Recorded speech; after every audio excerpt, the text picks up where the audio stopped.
wadhabitu fima yahsulu bihi taftir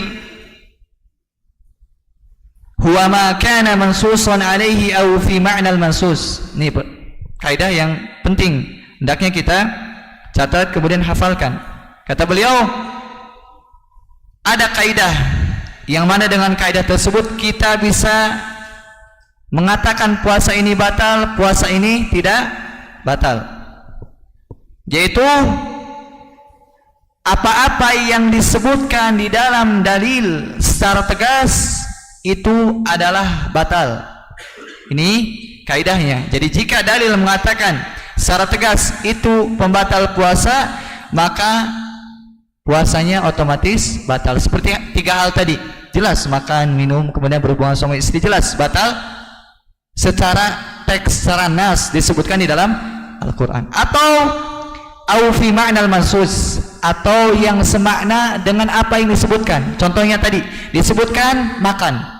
Nah, di zaman kita itu ada yang namanya infus.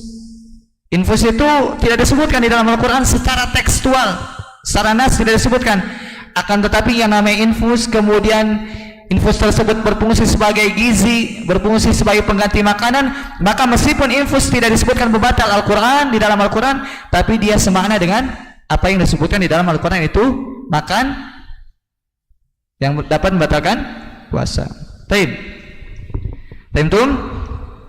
Taib. Ini kata beliau, ini kaidah penting. Kemudian beliau juga mengatakan wal aslu sihatus siyam. Jadi hukum asalnya seorang itu puasanya betul, benar.